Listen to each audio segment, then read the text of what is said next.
Friend, my self Anil Shukla. Welcome to my YouTube channel. आज हम study करेंगे यूपी डीएलएड सेकेंड सेमेस्टर का जो पेपर नंबर 1 है हमारा, वर्तमान भारतीय समाज और प्रारंभिक शिक्षा। उसका जो चैप्टर नंबर 4 है उसके अबाउट।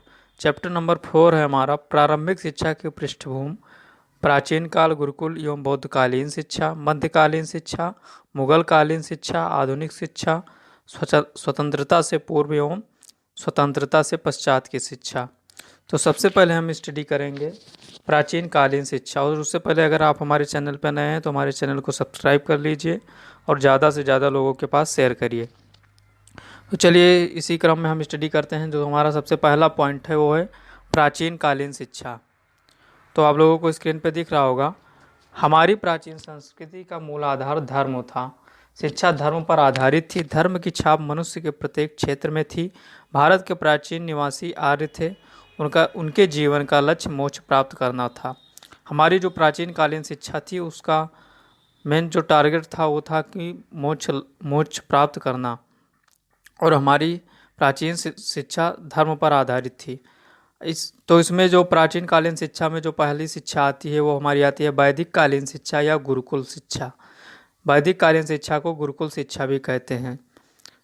भारत में शिक्षा का जो स्वरूप प्रचलित था उसे वैदिक कालीन शिक्षा या गुरुकुल शिक्षा व्यवस्था कहा जाता है। जैसा कि नाम से ही स्पष्ट है, वेद पर आधारित शिक्षा या गुरु के घर या कुल में प्राप्त की जाने वाली शिक्षा।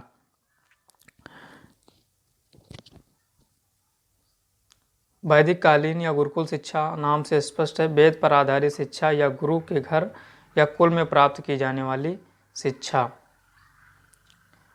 तो इसमें जो अल्तेकर महोदय उन्होंने कहा, वैदिक युग से भारत में शिक्षा का तात्पर्य प्रकाश का वह स्रोत है जो जीवन के विभिन्न क्षेत्रों में हमारा सच्चा पथ प्रदर्शन करती है। हम देखते हैं इसके उद्देश्य। वैदिक शिक्षा का प्रमुख उद्देश्य था मनुर्भाव, पहले वह इंसान बने फिर भारतीय। वैदिक कालीन शिक्षा का केंद्र बिंदु धर्म था। जैसा कि कहा गया है, घृते अनेन इति धर्मा, धार्मिक भावना का विकास ही शिक्षा का लक्ष्य था वैदिक कालीन शिक्षा में।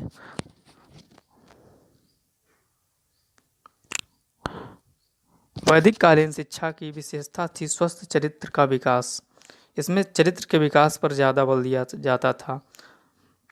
सामाजिक कुशलता की प्राप्ति पर ज़्यादा बल दिया जाता था। और जो हमारा इम्पॉर्टेंट है वो है एजुकेशन एंड एंशिएंट इंडिया के लेखक अल्तेकर महोदय हैं। ये यूपी टेट और हमारे एग्जाम में पूछा जाता है। एजुकेशन इन एंशिएंट इंडिया के लेखक अल्तेकर महोदय हैं। कुछ इंपॉर्टेंट पॉइंट्स हैं वैदिक कालीन शिक्षा के अबाउट, उसे हम स्टडी करते हैं। एक वेद के ज्ञाता को स्नातक कहते थे। जो एक वेद का ज्ञान प्राप्त कर लेता था उसे स्नातक कहते थे। जो 2 वेद का ज्ञान प्राप्त कर लेता था उसे वसु कहते थे। और जो 3 वेद का ज्ञान प्राप्त कर लेता था उसे रुद्र कहते थे। और जो 4 वेदों का ज्ञाता होता था उसे आदित्य कहते थे। वैदिक योगीन शिक्षा प्रणाली वातावरण से समायोजन की शिक्षा थी। गुरुकुल वैदिक प्रणाली में बालक 5 वर्ष की अवस्था पूर्ण कर लेने के बाद ही गुरुकुल में प्रवेश कर सकता था। मीन्स जो गुरुकुल में प्रवेश करने की आयु थी वो 5 वर्ष थी।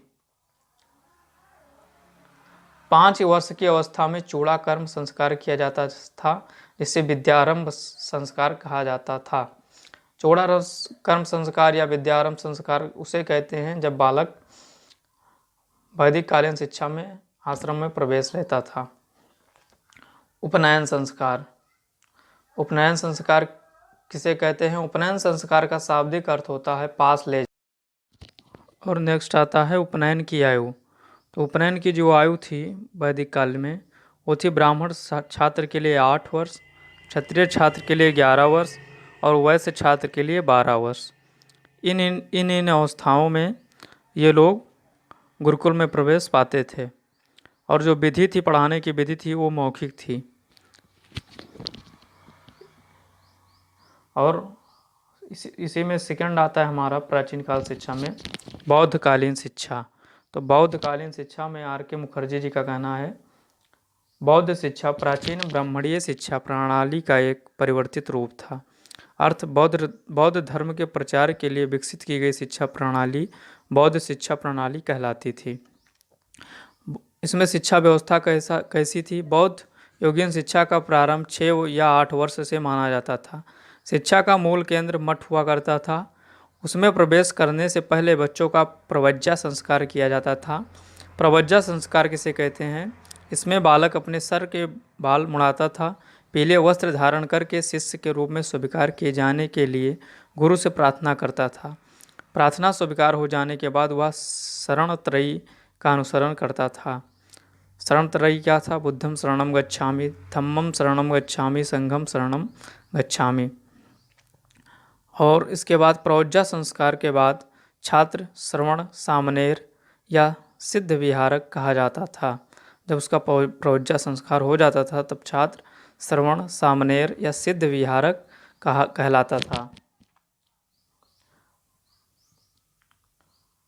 छात्रों का 6 माह तक सिद्धिरस्तु नामक बाल पोथी पढ़नी पड़ती थी, जिसमें वर्णमाला के 49 अक्षर थे। इसको समाप्त करने के बाद बालक 5 विद्याओं का ज्ञान प्राप्त करता था, जो था शब्द विद्या, शिल्प स्थान विद्या, चिकित्सा विद्या, अध्यात्म विद्या। प्राथमिक शिक्षा 12 वर्ष तक चलती रहती थी। 12 वर्ष के बाद 20 वर्ष की आयु में उपसंपदा संस्कार होता था।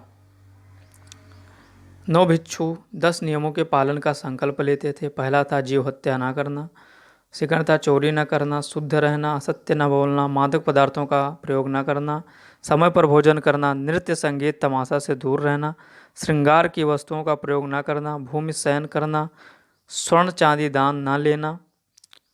और इसमें जो था 12 मास का एक शिक्षण सत्र होता था। इसमें जो शिक्षण था, एक शिक्षण सत्र था, वो 12 मास का होता था।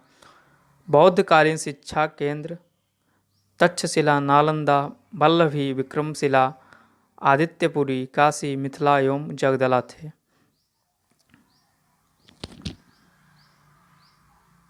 बौद्धकालीन शिक्षा की विशेषताएं, इसमें जो शिक्षण विधि थी वो भी मौखिक ही थी। शिक्षण का माध्यम जनसभाएं एवं पाली थी। गुरु शिष्य संबंध घनिष्ठ एवं मधुर थे। स्त्री शिक्षा संघ में प्रशिक्षु के रूप में प्रवेश लेने वाली महिला बुद्ध की विमाता प्रजापति गौतमी थी। व्यवसायिक शिक्षा भी बौद्ध योगीन शिक्षा का अभिन्न अंग था।